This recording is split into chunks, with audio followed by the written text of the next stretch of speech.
Pessoal, boa noite. Vocês conseguem me ver e ouvir perfeitamente?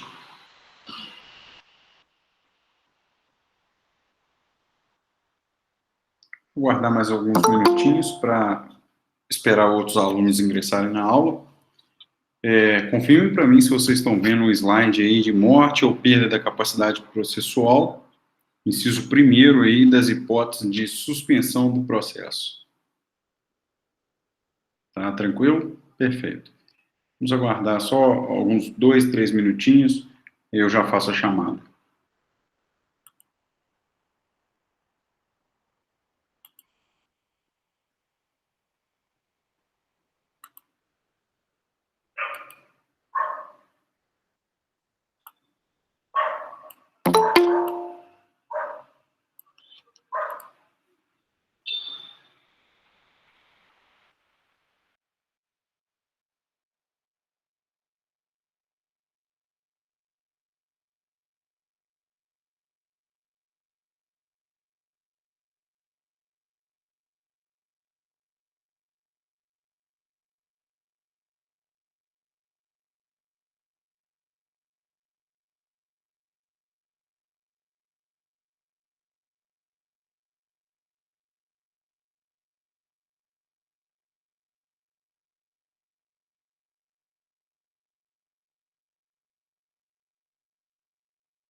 Bom, então vamos lá. Eu vou fazer a chamada, como vocês têm já o costume, e já damos seguimentos aí ao inciso primeiro do 313. Vamos lá. Adrize, Alexia Aparecida, Aline Marques, Ariadna, Eric Félix,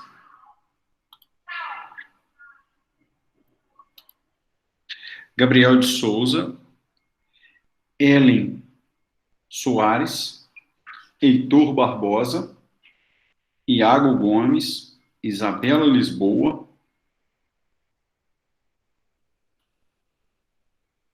Jéssica Moura, João Vitor Soares, Júlia Ramos,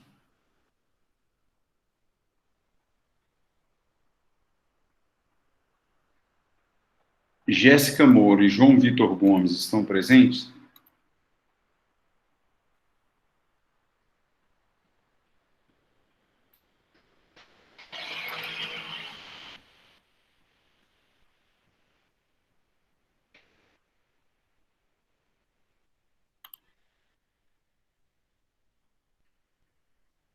Júlio Vitor, Larissa Fernanda, Lucas Almeida, Luísa Mendes, Marcelo Paulo, Marcilene Varela, Marcilene Valera, Mayra Kaneski, Mirelle Gianni, Naia de Souza, Natan de Souza, Rafaela Massardi, Sabrina Lopes, Sabrina do Amaral,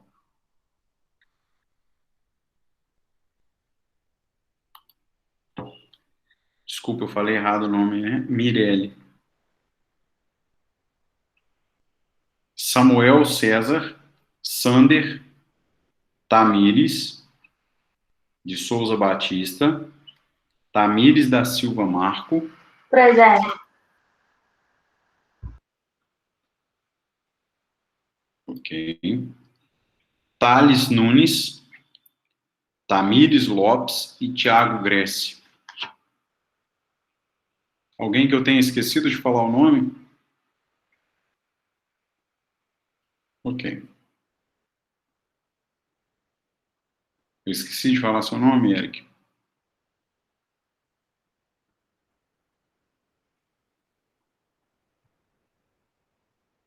Ok. Ah, sim.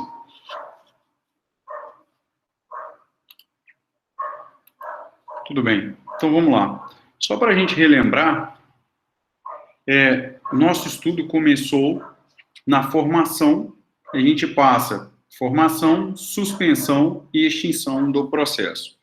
Então, eu estava agora há pouco lecionando para o 7º período, e nós precisamos dessa informação.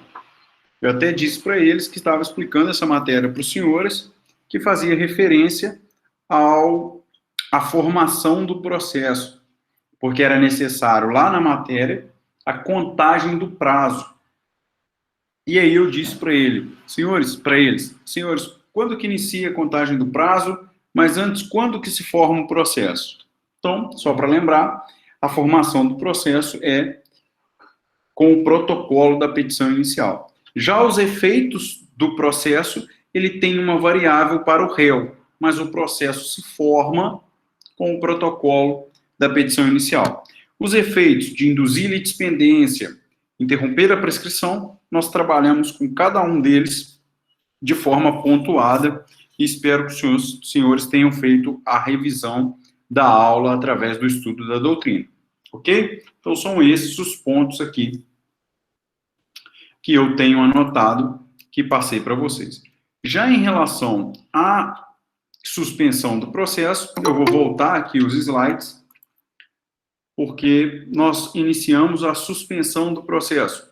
Então, está aqui a suspensão do processo como definição, depois nós passamos a análise do artigo 313, e aí eu estabeleci um comentário sobre a crítica da doutrina à palavra processo, sendo que, na verdade, para a doutrina, ou para algumas doutrinas, o que se suspende é o procedimento e não o processo.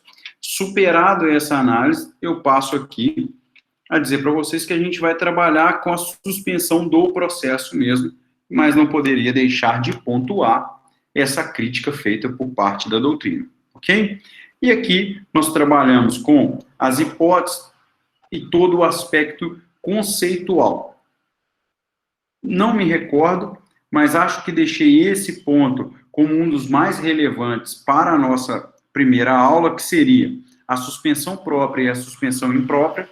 Lembrando, a suspensão própria, todo o processo fica suspenso, e a suspensão imprópria, só parte desse processo fica suspensa. Ok? Daí nós trabalhamos com a natureza jurídica, posição majoritária, posição minoritária dentro do STJ, sobre os efeitos, e a natureza jurídica, se seria constitutiva e declaratória. Além disso, eu pontuei com os senhores quais são os efeitos que se tem na suspensão do processo ao se adotar duas correntes. Ou você se adota a corrente majoritária ou adota a corrente minoritária. Daí, passamos ainda à análise da impugnação da decisão de suspensão do processo. Não me recordo, mas uma aluna pontuou que seria o agravo do instrumento. A natureza jurídica é de decisão interlocutória, mas não cabe agravo do instrumento. Por quê? Não está previsto no rol taxativo do 1015. Então, gerou uma lacuna. De um lado, eu tenho uma decisão de natureza interlocutória, do outro, eu tenho a previsão legal que não abarca essa decisão. Com isso, a doutrina e os precedentes jurisprudenciais, trouxeram para nós uma terceira via, uma possibilidade de se recorrer, que seria o mandado de segurança. Ok? Daí, nós terminamos a aula nesse ponto, nesse slide, que seria o quê? A análise das hipóteses de suspensão do processo. Ok? Eu pediria para alguém me dar um feedback, se foi isso mesmo, se nós paramos nesse ponto da matéria, para que possamos agora analisar cada um dos incisos do artigo 313. Alguém? Um retorno?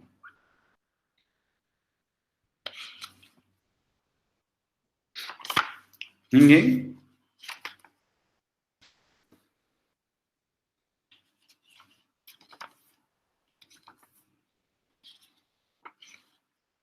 Ok, obrigado, Heitor e Ariadne. Heitor foi eleito, ou reeleito, eu não sei,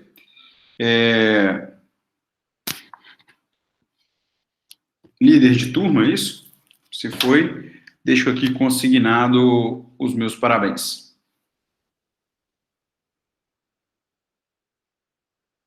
Samuel pergunta o seguinte, professor, uma dúvida.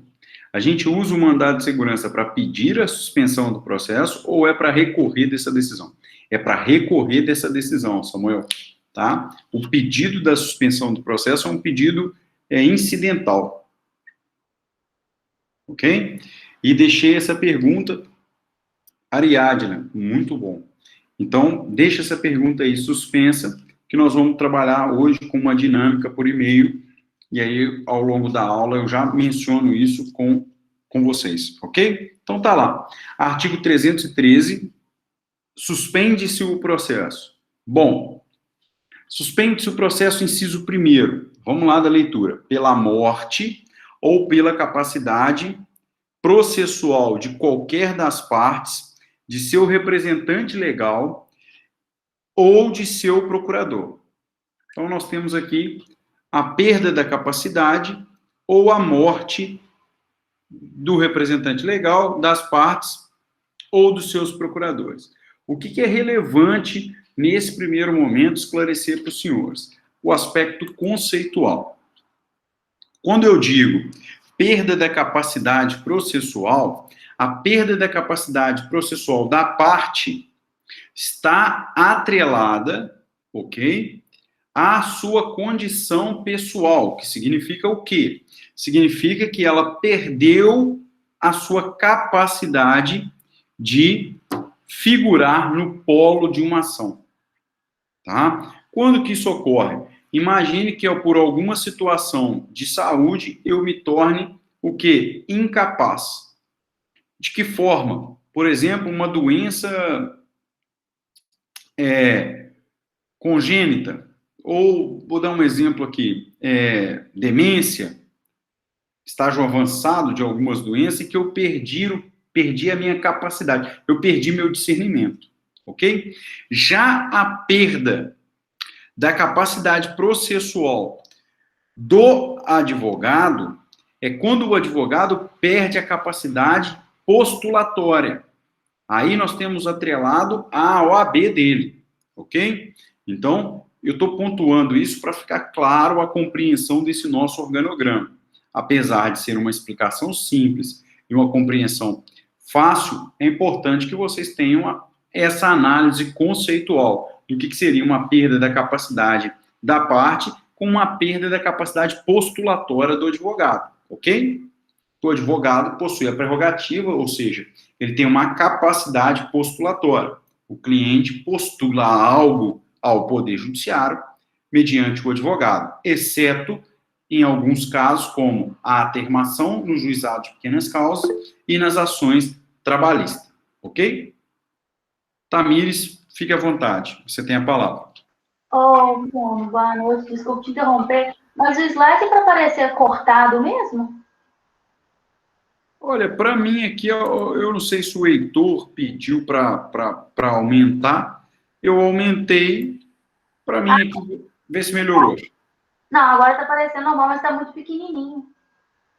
O que está acontecendo é o seguinte, esse slide, esse slide eu transformei em PDF para mandar para vocês Ah, sim. e ele acabou ficando ruim. Então, o que me resta agora é terminar a aula, essa matéria, com esse slide pequenininho. Você tem ele em PDF e depois disponibilizar um slide no formato que eu utilizo aqui no meu computador. Tá joia? Ah, joia. Tá joia, então. Obrigada. Tá, mas tá pequenininho.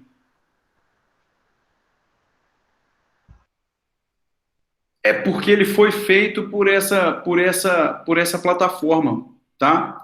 Alguém colocou aqui que se ele, pelo, o do Mac, ele foi feito assim. Então, quando você coloca ele lá, ele abre normal. Mas para mim aqui, ele não está abrindo legal. Infelizmente, eu vou pedir a compreensão de vocês, mas o estudo dirigido 2 eu coloco no formato do PowerPoint, não é isso? Do PowerPoint. É porque eu tenho que fazer no meu computador e pedir alguém para converter para mim para o PowerPoint. Mas eu me comprometo a melhorar isso aí para vocês e vou pedir a compreensão, né? Porque aí semana que vem já é outro material, tá ok? Bom, então a gente tem aqui um organograma sobre morte ou perda da capacidade processual.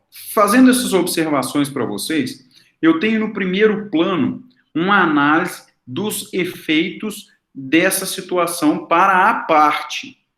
Então, quando eu tenho a perda da capacidade processual ou a morte da parte, num primeiro plano, eu tenho uma análise para a aplicação da suspensão do processo, se o que está sendo discutido no processo, e eu peço que vocês anotem isso, é um direito transmissível ou um direito intransmissível. Ou seja, aquilo que se discute na ação é transmissível, no caso da morte fica fácil a compreensão. É transmissível aquele direito para os herdeiros? Ou nós estamos falando de um direito intransmissível? Por quê? Porque os resultados são diversos. Quando eu tenho a morte, ou a perda da capacidade processual da parte por direito transmissível, o que se aplica é a suspensão do processo na hipótese do 313, inciso 1º. Quando eu tenho a morte ou a perda da capacidade processual de um direito intransmissível, eu aplico o artigo 485, inciso 9º. O que diz para nós o 485, inciso 9º? Ele diz assim: o juiz não resolverá o mérito quando, ou seja, o processo será extinto sem resolução do mérito. Vejam o inciso 9º. Em caso de morte da parte, a ação for considerada intransmissível por disposição legal. Então, se eu tenho a morte da parte e o direito é intransmissível, não há suspensão do processo, mas sim a extinção do processo sem resolução do mérito. Tudo bem? Então, eu pergunto aos senhores, a morte da parte automaticamente gera a suspensão do processo? Os senhores vão responder, não, somente nas hipóteses em que o direito for transmissível. Aí nós aplicamos o 313, inciso 1º do CPC. No caso da hipótese do direito ser intransmissível, a aplicação do artigo 485, inciso 9º, que significa a extinção do processo sem resolução do mérito. Compreenderam, senhores, esse primeiro momento?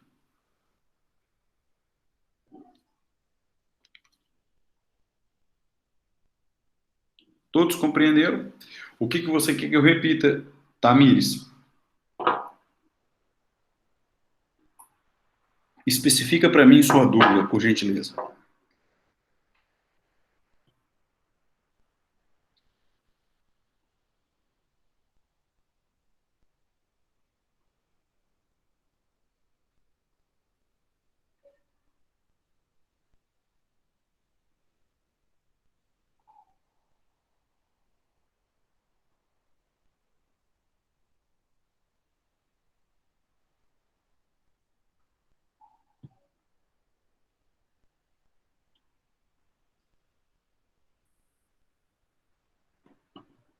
Significa que se o direito discutido pela parte puder ser transmissível, aí eu vou tratar como exemplo algo patrimonial, um exemplo.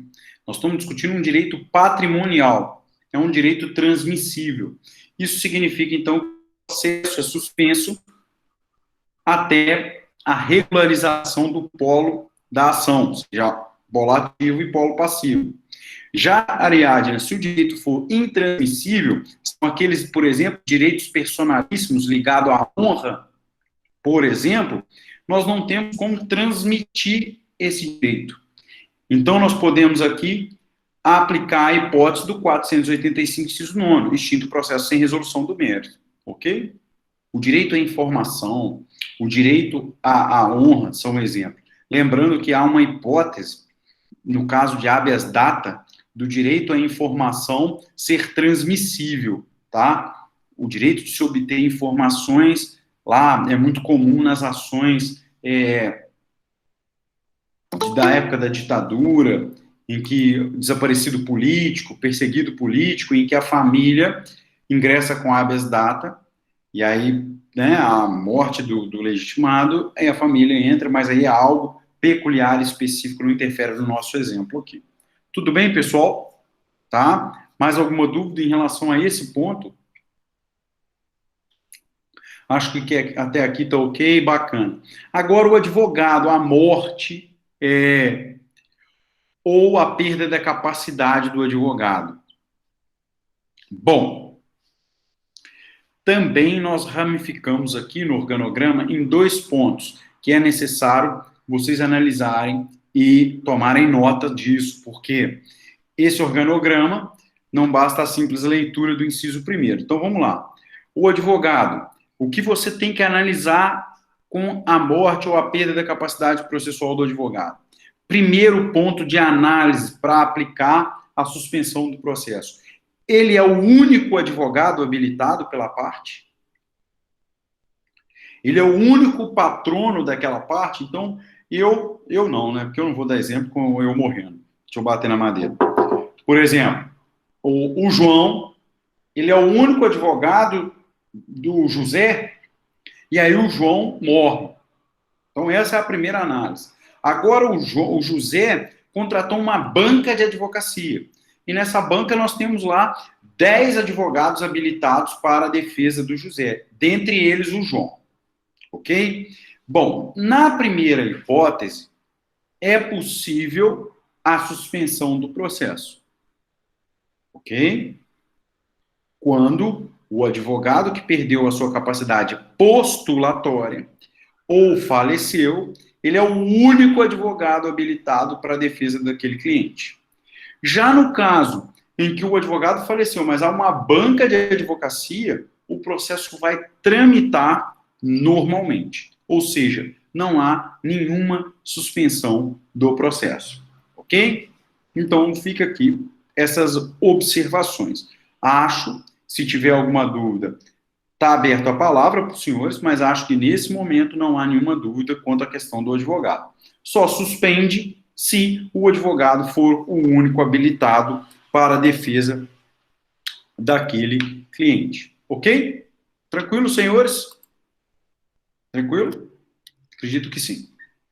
Opa, tem uma bugada aqui.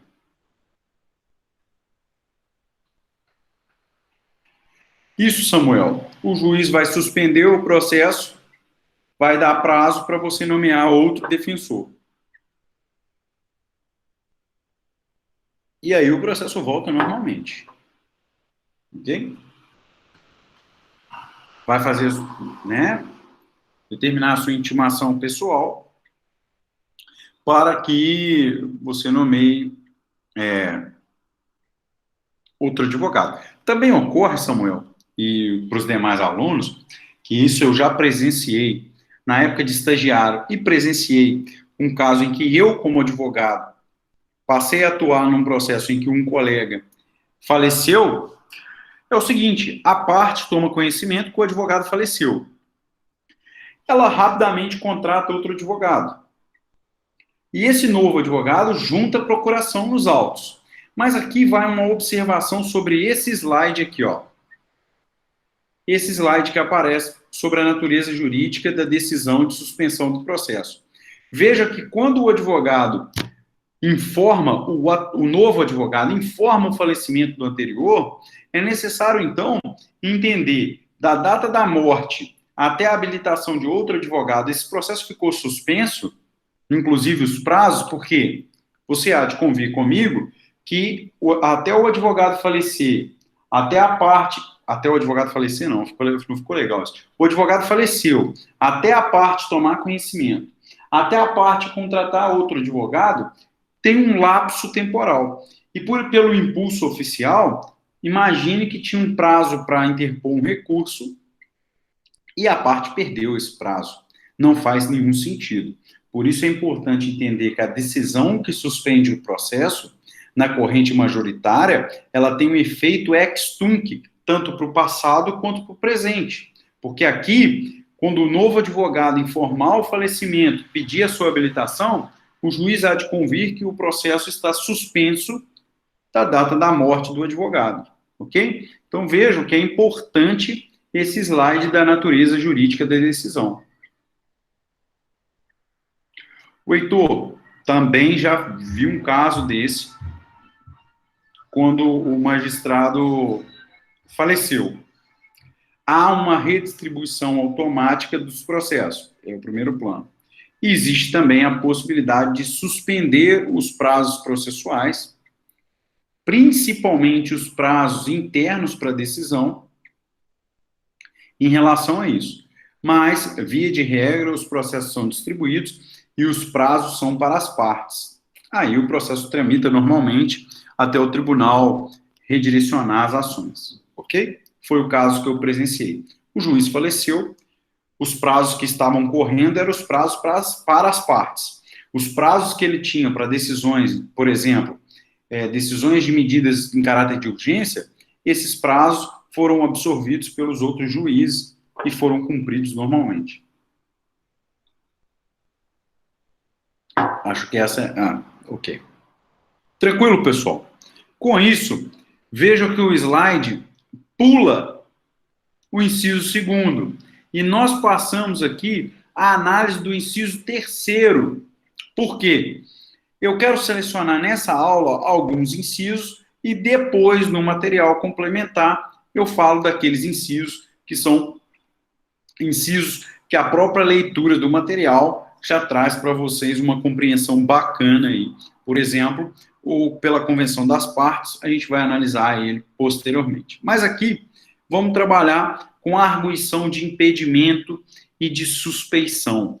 A arguição de impedimento e suspeição de quem, senhores? De quem que nós estamos falando?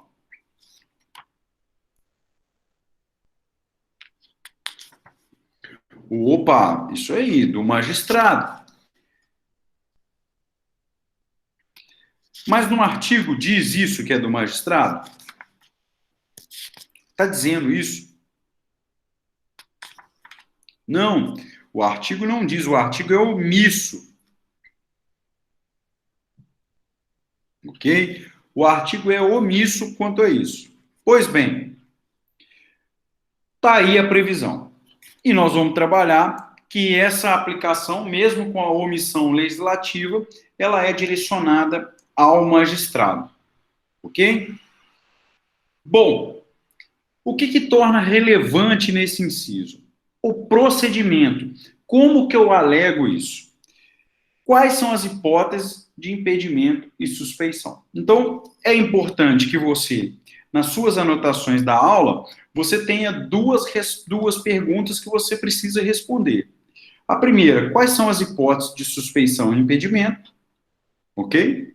E como que eu manifesto isso no processo? Ou seja, eu tomo conhecimento de que o juiz é impedido de julgar aquela causa.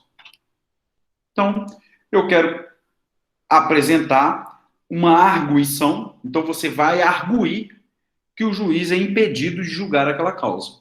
Como que você faz isso? Em quais hipóteses você pode fazer isso? Ok? Então, é relevante para o seu estudo que você associe o artigo 313, inciso 3º, que é a hipótese que nós trabalhamos, nesse momento, e o artigo 146, porque o artigo 146 ele traz o quê? O aspecto procedimental. Então, quando eu falar do aspecto procedimental, 146, parágrafo 2º. A hipótese 313, inciso 3º. Ficou claro como é que vai ser a dinâmica dessa situação? Não ficou claro?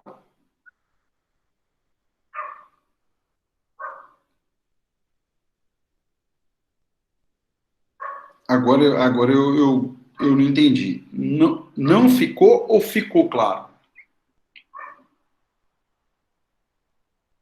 Ficou claro. Então, vamos lá. Você tem a hipótese, 313, inciso 3º, você tem o procedimento no 146 e tem o quê? O enquadramento no 144. Então, vamos por etapa para ficar fácil a compreensão dos senhores. Lá no artigo 144, está assim: há impedimento do juiz, sendo-lhe vedado exercer suas funções.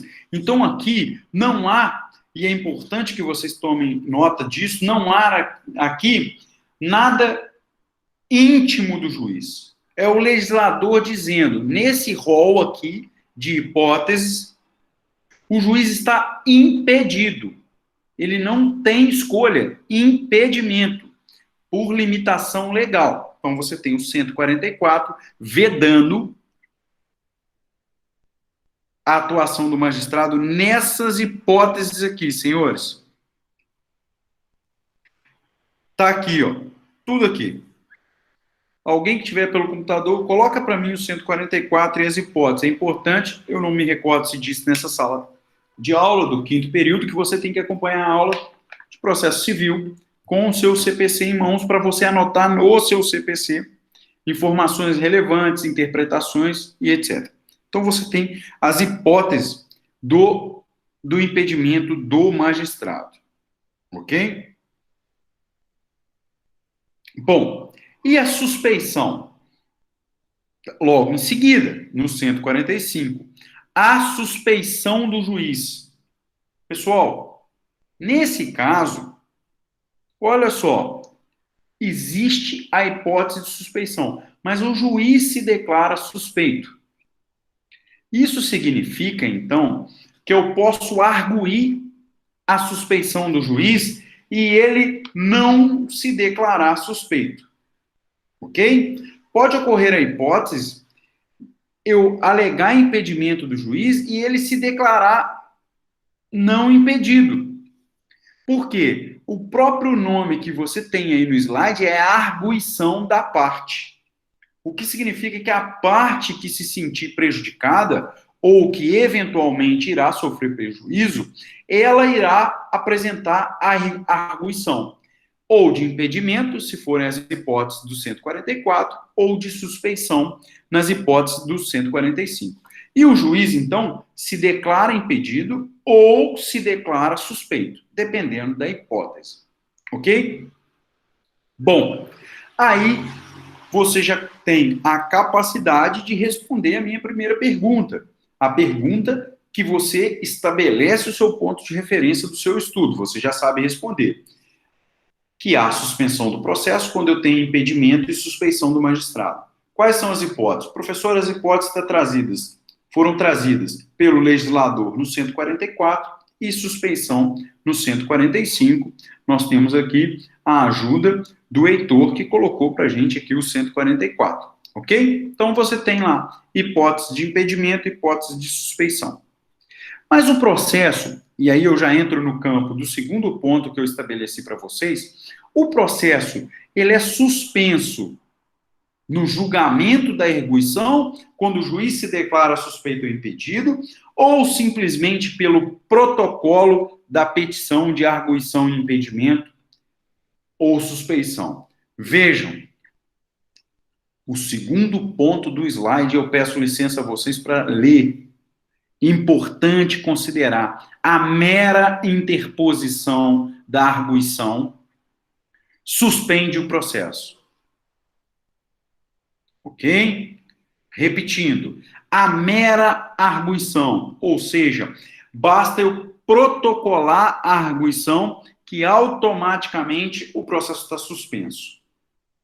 Ok? Até que momento esse processo vai estar suspenso? Esse processo vai ficar suspenso até o tribunal ad quem, porque é direcionado ao tribunal, está aqui o juiz de primeiro grau.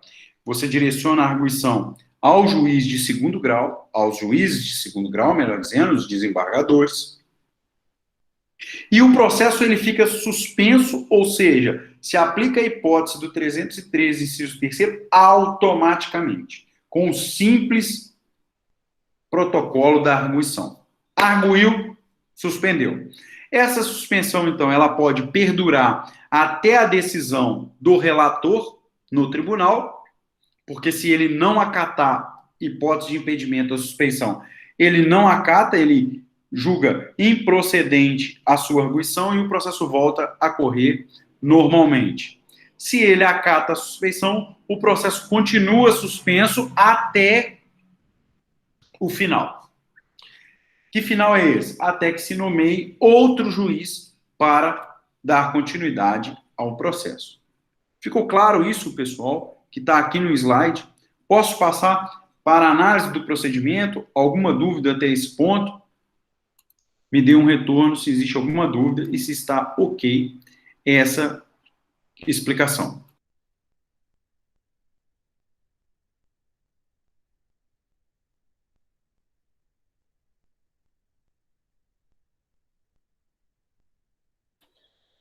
Excelente pergunta, Heitor. Primeiro eu vou separar a sua pergunta, porque a hipótese aqui é voltada ao magistrado, ok?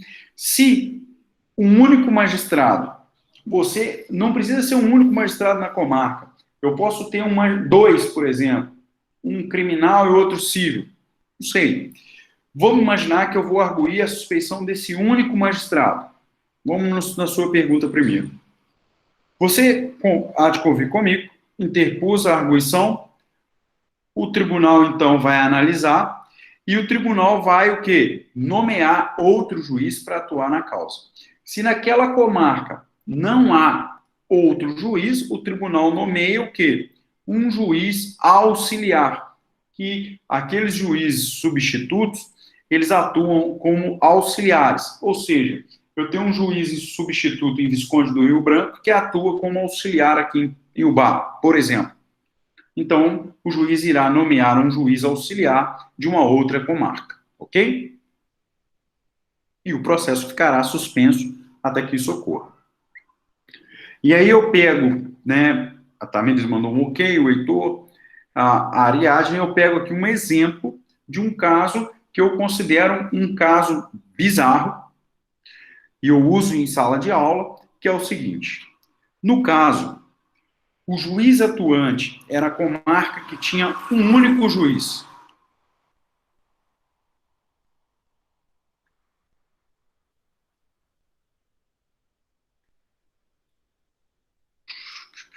Agora eu que me perdi aqui, Heitor. Vamos fazer o seguinte, se você se sentir à vontade, abra o áudio e fale assim, que eu acho que eu irei compreender melhor. Pode falar? Pode, fica à vontade. Então, aqui no inciso 3 do 144, fala que o juiz vai estar impedido se ele for parente, consanguíneo ou afim em linha reta da parte. E se em uma comarca tem apenas um juiz competente para aquela vara e um defensor competente? Isso. Aí você diz um defensor público Defensor ou... público. Isso. Aí o tribunal, porque é um caso, entendi, um caso que vai gerar impedimento completo. O tribunal vai ter que readequar, e aí deve ter alguma questão da corregedoria, vai ter que, ou o defensor ou o magistrado vai sair da comarca. Ok? Porque isso geraria um colapso. Eu acredito que dentro do regimento dos tribunais deve ter alguma preferência para que os magistrados sejam nomeados em comarcas que não tenham parentes consanguíneos com concurso, por exemplo, de defensor. Uhum. Eu acredito, tá? Isso é um machismo da minha parte. Mas vai continuar configurado o impedimento legal. Tá joia? Entendi, obrigado. Valeu. Bom, pegando um gancho aí da pergunta do Heitor, eu vou dar um exemplo que eu atuei como advogado. Nós tínhamos aqui configurado a hipótese do artigo 144, inciso 4º, quando o juiz... Deixa eu ver. Desculpa. Inciso 9º, tá ok? Quando o juiz, ele tem uma ação, o juiz dessa comarca, ele tinha um processo, pessoal, veja a situação. O juiz dessa comarca, ele tinha um processo criminal contra um repórter por calúnia, perdão, por difamação. Imputava a ele fatos, numa matéria jornalística, fatos ofensivos à sua honra, que assim ele considerou. Esse repórter dessa cidade, ele é o único juiz. Esse repórter dessa cidade se envolveu num crime por embriaguez ao volante. Lá, bateu, lesão corporal, por dirigir embriagado. Tranquilo. Essa era a condição. Esse processo, o juiz, o único, era de juiz da única comarca. Era o único juiz da comarca. Para chegar nesse horário, a gente vai bugando, né? Era o único juiz da comarca. Óbvio que ele é o juiz que vai sentenciar esse repórter. Nós fizemos o seguinte: no primeiro momento que nós tivemos oportunidade, nós atravessamos uma petição. Essa petição é a arguição de impedimento, dizendo isso que eu estou falando para os senhores. Dizendo, excelência, nós estamos arguindo o impedimento, uma vez que aí traçamos tudo. Quando nós entramos com a arguição, é objeto da nossa aula, o que aconteceu? O processo foi suspenso, e aí nós vamos estudar o procedimento aqui no 146, mas já adianto, esse processo foi remetido ao Tribunal de Justiça daquele estado. Mas abriu prazo para o juiz manifestar, para que o juiz diga se ele se considera impedido ou não.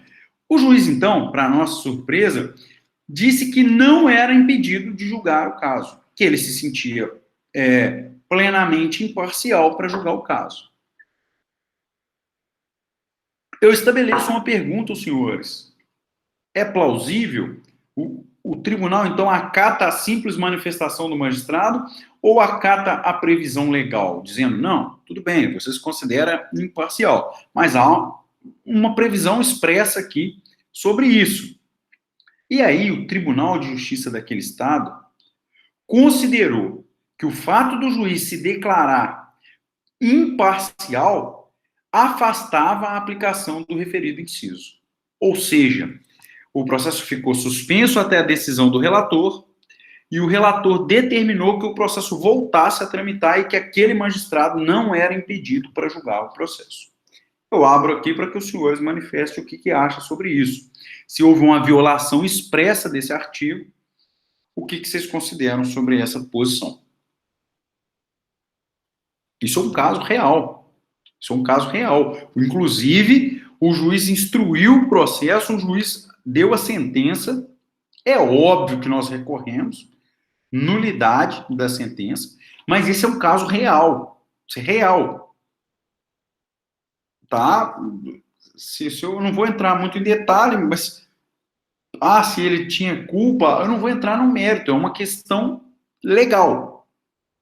Ele e o processo de difamação, o processo tramitava normal. Ou seja, nós estamos falando de, imagine, difamação. Não era um processo, eu estou cobrando aluguéis. Por exemplo, a inadimplência de aluguéis. Você poderia falar assim, não, tá, beleza, mas mesmo assim, o artigo legislador não colocou observações, exceções, pontos aleatórios, não. E nós reprisamos isso ao relator no tribunal. Falou assim, olha, ilustre relator, nós estamos falando de crime ligado à honra do magistrado. Isso por si só afasta qualquer isenção. Não estou criticando a pessoa do magistrado, estou dizendo que a priori, a prima facie, isso afasta qualquer análise de se ele é imparcial ou não. E isso foi julgado, o processo tramitou, deu sentença, o processo hoje tramita no STJ e por lá está agarrado, vai sair a decisão quando meus filhos forem advogar, se forem advogar. Eles já estão me vendo meio doido, aí eles já não devem querer advogar, né? Então fica aqui essa colocação para os senhores e vamos analisar, e eu concordo com a Ariadna colocou, o Heitor colocou, participaram, eu concordo com vocês. É simplesmente o quê?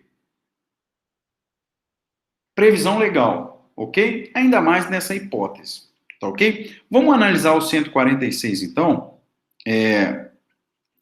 Artigo 146. Vou pedir licença para fazer a leitura. No prazo de 15 dias, a contar do conhecimento do fato, a parte alegará impedimento ou a suspeição, em petição específica dirigida ao juiz do processo. Então, veja, é uma petição incidental, dirigida ao tribunal? Não, dirigida ao próprio juiz, o qual indicará o fundamento da recusa, podendo instruir com documento em que se fundar a alegação, rol de testemunha, etc., e etc., e etc. Se reconhecer o impedimento, ou seja, o juiz se declara impedido ou suspeito, o juiz ordenará de imediato a remessa dos autos ao seu substituto legal. Presta atenção, Heitor, na pergunta que você me fez. Então, se o juiz se declarou, está lá no parágrafo 1º. Ele foi, recebeu a arguição. Ele leu a arguição, viu as testemunhas, viu as provas, falou, olha, eu me declaro mesmo suspeito ou me declaro impedido para julgar. Aí ele vai, de imediato, remeter esse processo ao seu substituto legal, tá? Tranquilo? Caso o juiz, e aí a outra hipótese, caso o juiz não se considere impedido ou suspeito, ele vai determinar a atuação apartado da petição e no prazo de 15 dias esse juiz vai dizer, ele vai apresentar as suas razões, ele vai dizer por que ele não se considera impedido ou suspeito. E vai acompanhar de documento, rol de testemunha, etc. Ordenando a remessa do incidente ao tribunal. Então, se ele não se declara, ele tem 15 dias para se manifestar. Olha, eu não me considero impedido por isso, por aquilo, tal. Não me considero suspeito por isso, por isso. Juntou isso no processo, vai em apartado para o tribunal julgar. E aí, o tribunal, então, vai apreciar esse pedido de arguição. Aí eu estabeleço para vocês a análise do parágrafo 2º. Por quê? Você vai ler o parágrafo 2º do 146 e vai associar com o período em que o processo ficará suspenso. Veja, olha o que diz o parágrafo 2º. Distribuído o incidente, o relator vai declarar de imediato os seus efeitos. Que efeitos são esses? A suspensão do processo, senhores. Então, o relator vai dizer, esse processo vai ficar suspenso ou não vai ficar suspenso. Ariadna, se eu entendi bem a sua pergunta, a Ariadna pergunta da seguinte forma.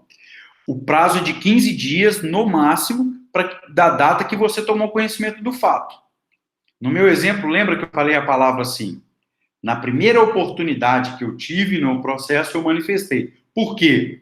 Porque eu já era advogado do repórter lá na difamação. Então, eu já sabia. E o juiz poderia falar assim, já passou o prazo de 15 dias para você manifestar. Então, eu tenho 15 dias da data que eu tomei conhecimento do fato. Como que o juiz vai saber disso, professor? Eu vou provar. Então, falar, na data tal, eu tomei conhecimento do fato e, portanto, dentro do prazo de 15 dias, eu estou pedindo, arguindo a sua suspeição ou o seu impedimento. Era essa a sua dúvida, Ariadne?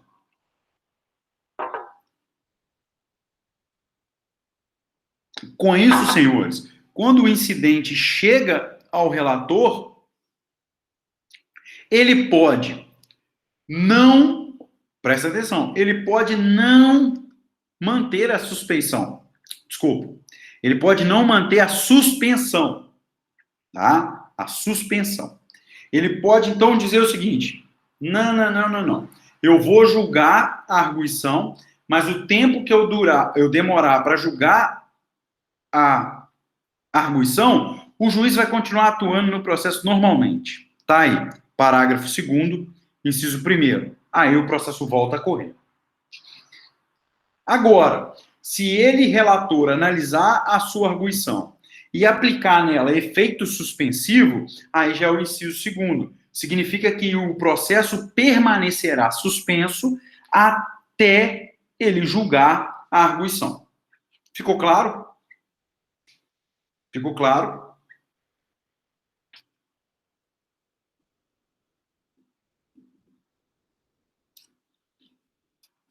Senhores, eu tenho 31 alunos logados. Os que manifestam são aproximadamente 5. Vamos lá. Antes que eu comece a atribuir um ponto para cada manifestação. Oi. Explica de novo essa parte aí do parágrafo 2º, por favor. Tamires, Marco, é isso? Isso.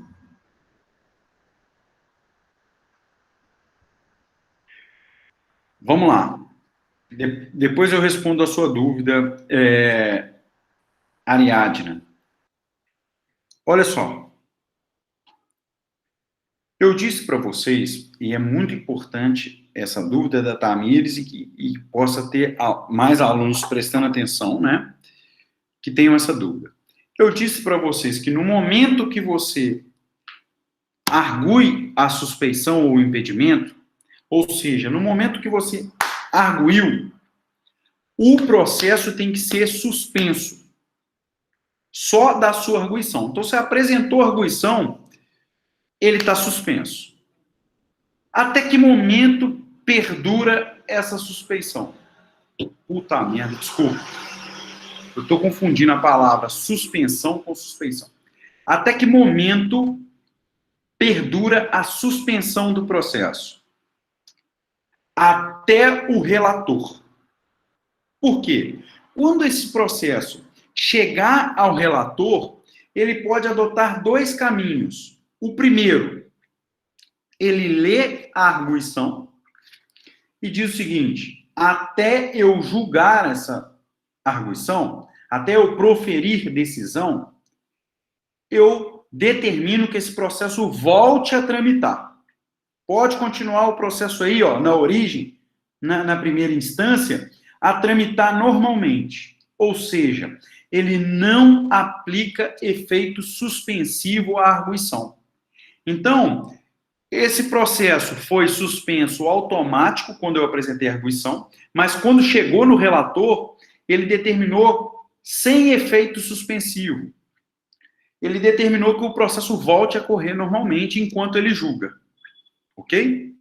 Já a segunda hipótese, Tamires, o relator analisou a arguição e falou, olha, mantenho a suspensão desse processo enquanto eu for julgá-lo. Entendam, julgá-lo, a arguição. Isso significa que o relator pode aplicar efeito suspensivo ou não. Mas o processo está suspenso desde o momento que você arguiu. Quando chega na mão do relator, ele decide se continua suspenso ou se volta a tramitar. Isso antes do julgamento da arguição de impedimento ou suspeição. E aí já entro na pergunta da Ariadne. Tem algum critério? Não. É análise sumária da arguição. Sumária que eu digo cognição sumária. O relator, então, vai apreciar o caso através de uma cognição sumária e vai analisar se é caso de manter a suspensão ou interromper a suspensão com ou sem efeito suspensivo, até que ele julgue o caso. Ficou claro, Ariadna e Tamires, que fizeram a ponderação? Sim, obrigada.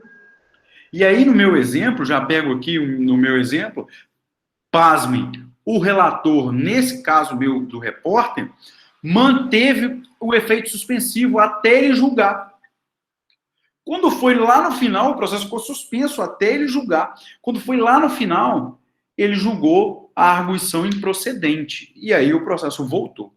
Por quê? Eu acredito que quem está prestando atenção na aula fez um raciocínio assim: se ele mantiver, é porque ele vai, ao final, acatar. Se ele não mantiver, é porque ele já deu um recado, falou, eu vou julgar aqui, mas o juiz continue julgando isso aí.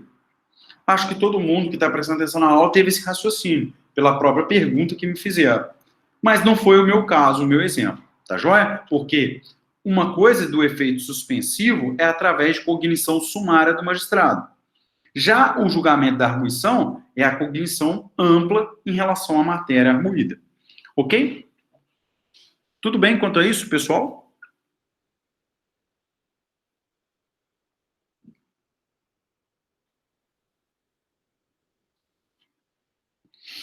Tranquilo? Ótimo. Então, com isso, a gente trabalha com essa hipótese aqui, tá? Vamos passar para a próxima.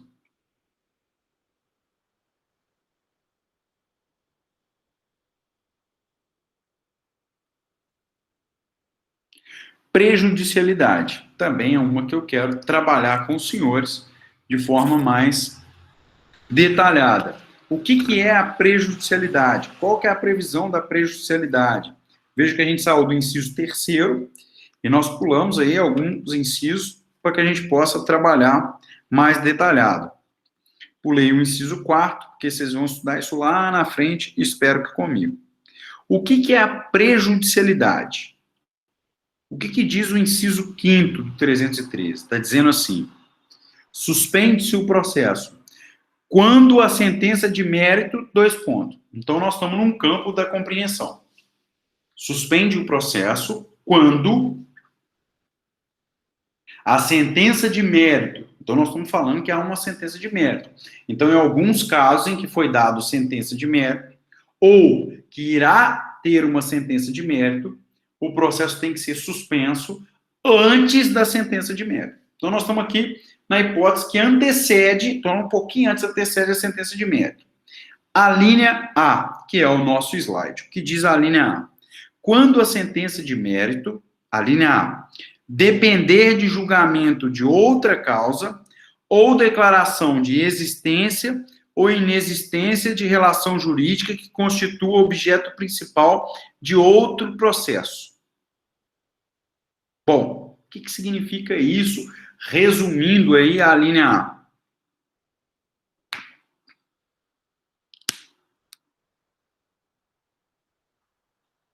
E aí? Significa que para o juiz resolver, dar a sentença, nesse processo, ele depende do julgamento de outra causa. Ele depende que se reconheça em outra causa uma existência ou inexistência de relação jurídica.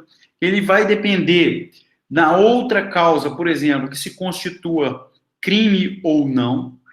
Então, ele depende da decisão de uma outra causa para proferir sentença de mérito nesta causa aqui. E vejam, o que se evita com a linha A? Por isso o nome prejudicialidade. Se evita decisões conflitantes, se evita insegurança jurídica, se evita, em último plano, que se faça injustiça. Então, é necessário, para suspender o processo, que dependa do julgamento de outra causa ou a declaração em outra causa da existência ou inexistência de relação jurídica. Tá? E aí vocês podem ver pelo slide que não basta o simples pedido de que seja reconhecido a prejudicialidade, portanto, o processo deverá ficar suspenso. Não, perdão. A prejudicialidade não basta ser arguída. Tem que ser o quê? O processo irá ser suspenso da decisão judicial do magistrado que declara essa dependência de outra causa. Professor, trabalho com um exemplo para ficar fácil a compreensão. Também vou pegar um caso prático, porque eu sempre conto os casos práticos. Por quê? Porque eu acho que fica mais fácil, fica menos abstrato para a compreensão de vocês. O que é o caso? Eu tenho tramitando uma ação na esfera civil pedindo indenização por dano moral em relação a uma suposta calúnia em relação a uma pessoa, uma figura pública. Ok? Vejam, a calúnia é imputar a alguém um crime. Mas para que eu indenize alguém pela calúnia, porque esse é o objeto da ação na esfera civil, há de convir comigo que é necessário que a parte requerida, a parte ré, na ação civil de indenização, tenha sido condenada na ação criminal por calúnia. Porque imagine que um juiz da esfera civil indenize alguém por ter caluniado um outro alguém. Então ele condena a essa indenização. Mas ele é absolvido na esfera criminal pelo fato de não ter caluniado, não é por falta de provas. Ele é absolvido por não ter caluniado. Você concorda que há uma questão conflitante, há um ponto, há uma questão relacionada à ausência de justiça? Não fica um senso muito claro sobre o que seria injusto? Todo mundo pegou aqui meu exemplo da questão da prejudicialidade? Ficou claro?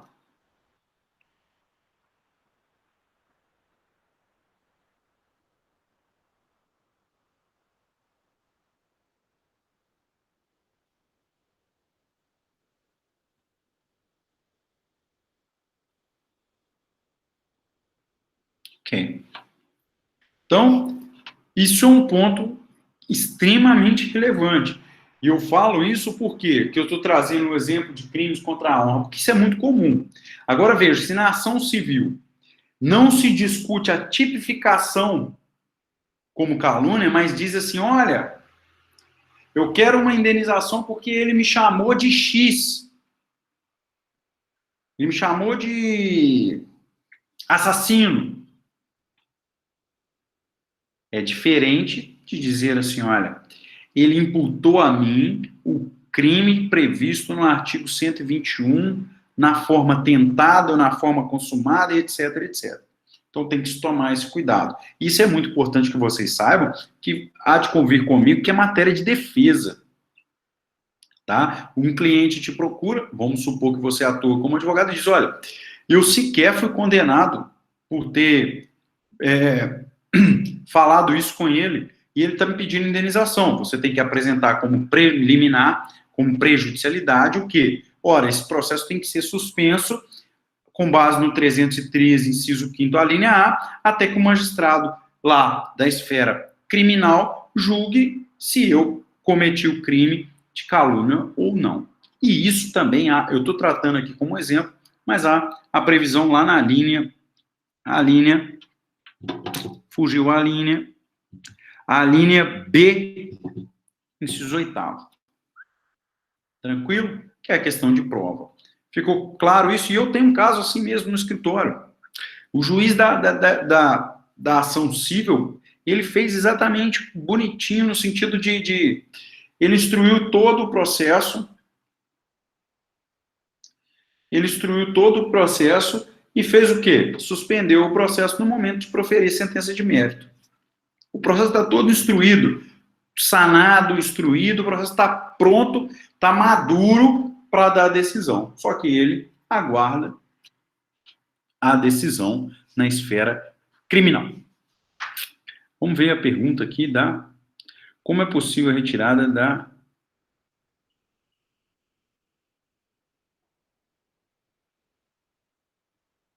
O que é o CP?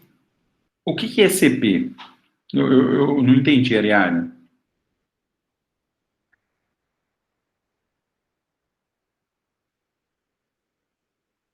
Com a possível retirada do corpo. Ah, sim, claro. Mas aí ficou uma coisa interessante. Imaginemos que ele saia da tipificação, que ele não passa a ser tipificado como crime. Aí, no meu caso, que era calúnia, mas a injúria, aí passa ela a ser reconhecida no próprio processo civil. Aí você vai dizer que o juiz declara que você foi injuriado e, portanto, merecedor de uma indenização por dano moral. Ok? Aí, eu acho que, nesse caso, sim.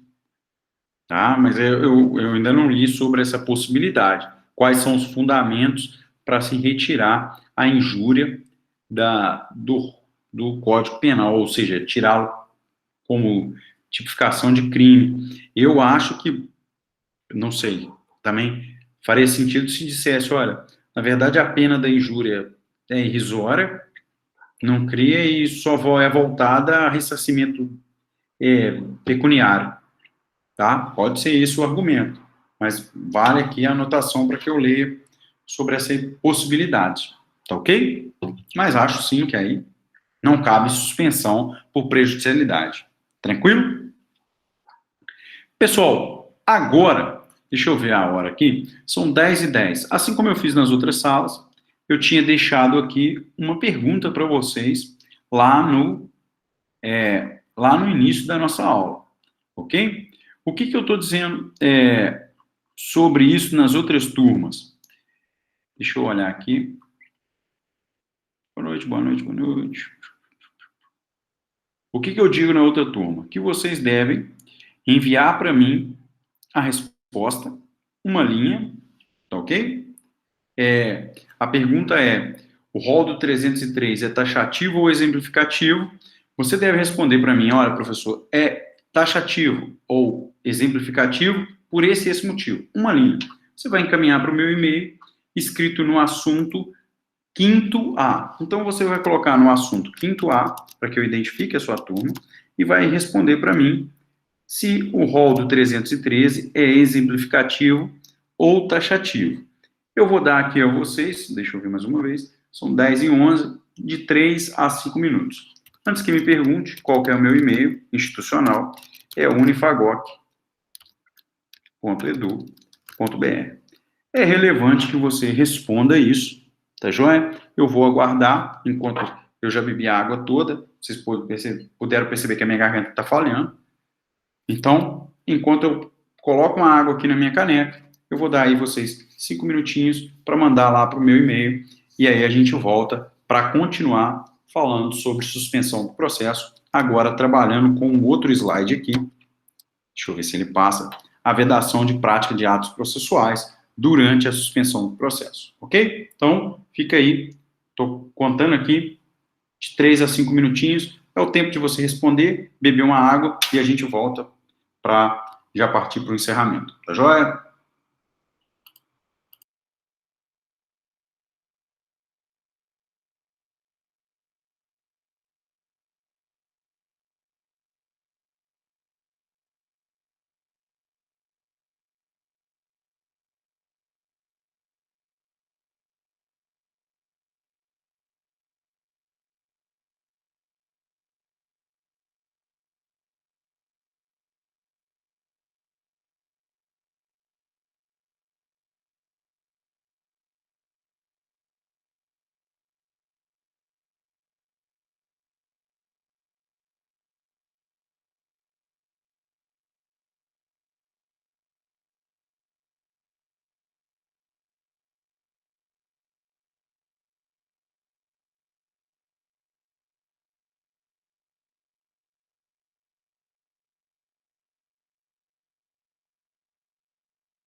Pessoal, vamos lá? Até agora eu tenho aqui 30 alunos conectados, até agora eu recebi 10 e-mails. Vamos lá. Estou aguardando vocês mais uns 2 minutinhos, hein?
Bom, pessoal, vamos lá. Vou dar seguimento aqui.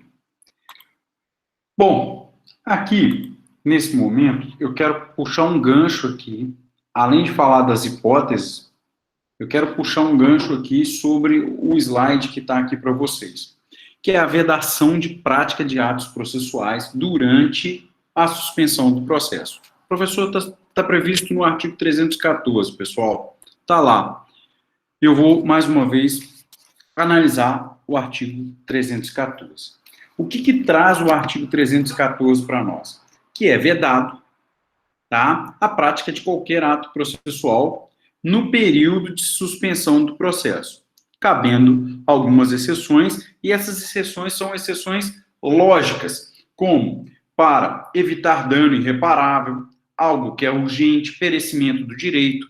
Então, você tem uma vedação, mas que comporta exceções diante da urgência e da natureza do direito. O que traz para nós uma polêmica em relação ao artigo 314 é o que você vai fazer com aqueles atos processuais que foram praticados durante a suspensão do processo, não eram hipóteses de exceção e, portanto, são atos viciados. Mas esses atos geram algum efeito no mundo jurídico? O que se faz com esses atos? Espero que tenham compreendido a minha referência. Então, eu tenho a vedação da prática de ato e, por outro lado, eu tenho exceções que permitem a prática desses atos. O que é importante para nós nesse primeiro momento? O ato que não comportava exceção foi praticado durante a suspensão do processo. E aí, eu faço o que com esse ato? Ele é anulável, ele é nulo, ele é um ato invalidado. O que significa esse ato no mundo jurídico? Vejam que no slide ele traz o seguinte, um aspecto de discussão quanto à doutrina, dizendo o seguinte: situar esse ato viciado no plano da existência, da validade ou da eficácia é matéria que sempre dividiu a doutrina. Está dizendo isso. E aí? Primeira posição relevante, e aí vocês têm que deixar isso claro, é que o ato praticado durante a suspensão do processo, ele é viciado. Pronto. Significa, então, que ele tem vício. Há um vício nesse ato. Ok? Agora, ele é válido, ele tem eficácia, ele existe. E aí? Ou ele não existe para o mundo jurídico. Por quê? E puxo aqui um gancho. Se você considerar que ele existe, mesmo sendo viciado, você tem que analisar se ele gerou prejuízo para a parte. Ok? E aí, Marcelo, se você parte da premissa que ele não existe, é nulo. Ele não gerou nenhuma eficácia, não tem existência e ele não tem validade nenhuma. Ok? Se você adota a posição de que ele existe, mas ele é um ato viciado, você está dizendo para mim que, na verdade, ele existe e que ele é viciado, mas que ele, ao ser praticado, gerou um prejuízo à parte. Então, a parte teria que comprovar. Já o Heitor está dizendo, não, ele é nulo. Há uma vedação expressa. Se ele é nulo, ele não existe. Nulidade. Pronto. Não existe, deve-se praticar outro ato. Ok? Mais alguém quer manifestar sobre esse posicionamento?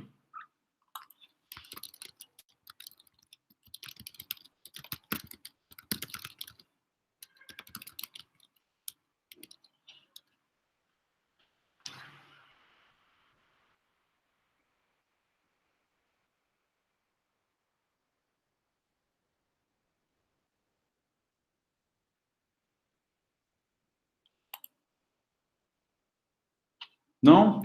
Eu adoto aqui, tanto o Marcelo quanto o Heitor que manifestaram, eu adoto a posição, e acredito que a corrente majoritária, no sentido de que ele é nulo, tá? Esse ato, ele é nulo, tá? Porque, além, o Heitor, de ser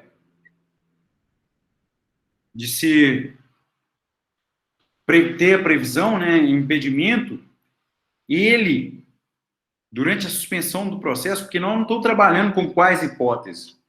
Durante a suspensão do processo, esse ato é nulo. Ele não pode ter nenhuma validade. Ok? Ele não tem nenhuma eficácia. Ele não tem validade, ele não tem eficácia. Ele é um ato nulo. Ok? Independente da hipótese, já que ele não comporta o âmbito das exceções. Então, é um ato nulo. Ok, pessoal? Ele não tem nenhum efeito, ele não tem nenhuma validade. E isso não precisa ser questionado pela parte no sentido de justificar o vício desse ato. Não. E nem comprovar o prejuízo. O que se tem é um ato nulo. E se o processo continuou, mesmo com a decretação da suspensão, ele será nulo até o ponto da decretação da nulidade da prática do ato, ok? Esse ato, portanto, ele é nulo. Ficou claro, senhores? Todos os demais? Ficou claro? Eu quero deixar aqui uma observação. Eu vou trocar esse slide aqui, o último slide, sobre extinção do processo, para a gente continuar num tamanho maior, porque enquanto vocês faziam um exercício, eu pude perceber que agora, com o conteúdo desse slide de extinção do processo, é um conteúdo maior, e ele ficou muito pequenininho. Eu tenho miopia, estou usando lente, mas nem eu aqui com o rosto próximo do computador estou conseguindo enxergar, imagine vocês aí. Tá joia? Então, esse slide, nós continuamos, eu peço a Ariadne, que me auxiliou hoje, que me ajude na próxima aula, ou qualquer outro aluno que se sentir à vontade de me lembrar. Professor, você vai começar a matéria sobre o procedimento comum, mas antes é necessário falar sobre a extinção do processo, porque senão eu começo trabalhando com petição inicial e acabo esquecendo desse slide, porque eu tenho que trocar ele de material. Tá joia, Ariadna? Eu te peço essa gentileza, o Heitor também me façam essa gentileza. Tranquilo? Pessoal, eu encerro aqui essa aula, deixo aberto aí para levantar a mãozinha ou questionar alguma coisa sobre a aula. Eu peço que me dê um retorno se eu falei muito rápido. Eu estou me policiando para falar mais devagar. Marcelo, você tem a palavra, pode falar. Fique à vontade.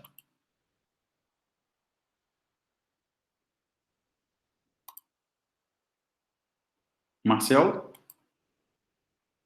Parece que o Marcelo levantou a mãozinha aí, mas não disse nada, não. Ah, tá, mas não foi para falar comigo, não, né? Ah, ok. Ah, sim, fica à vontade.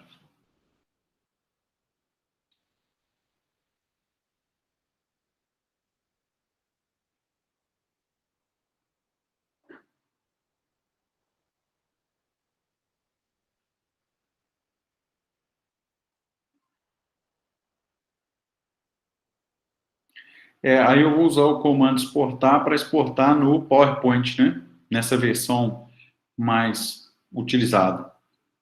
Ok. Deixa comigo que eu vou fazer isso. Porque eu acabo tendo essa dificuldade. Obrigado aí pela dica.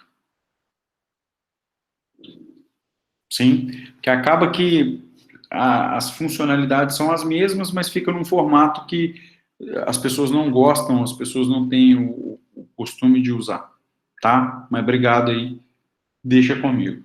Tá joia? Pessoal, foi um prazer. Se eu estiver falando muito rápido, vocês têm a liberdade de falar comigo pelo WhatsApp ou falar comigo também aqui no chat. Estou me policiando, porque acaba que é muita matéria, eu vou falando rápido. No mais, obrigado pela participação, fiquei muito feliz de ver vários alunos presentes na aula, manifestando, tá? Então, muito obrigado, mais uma vez. Carlos Daniel, mas eu não achei seu nome aqui, não, Carlos? Ô Bruno, boa noite. É Tamires, tá joia? Tudo jóia. Eu cheguei também atrasada na aula. Tamires Souza, eu até pedi pro Heitor avisar que eu ia atrasar um pouco. Ah, tá. Pera aí, só olhar uma olhada, porque eu acho que eu coloquei presença para você, mas eu me confundo aqui, porque tem Tamires com I Três e Tamires. Tamires. Não. Tamires de Souza Batista Paula, isso? Isso. Isso, eu fui avisado, sim. Joia? Obrigada. Pô, nada. Tchau. Tchau, tchau. Boa noite. Boa noite. Deixa eu ver mais alguém. João Vitor também. João Vitor, eu já tinha colocado quando eu vi que você acessou a aula. Tá joia? Deixa eu olhar aqui, Mirelle. Também coloquei Mirelle. Foi o nome que eu errei. Eu falei Mirella, acho. Mas eu coloquei aqui certinho, tá joia? Mais alguém? Pessoal, boa noite. Até a nossa próxima aula. Um abraço.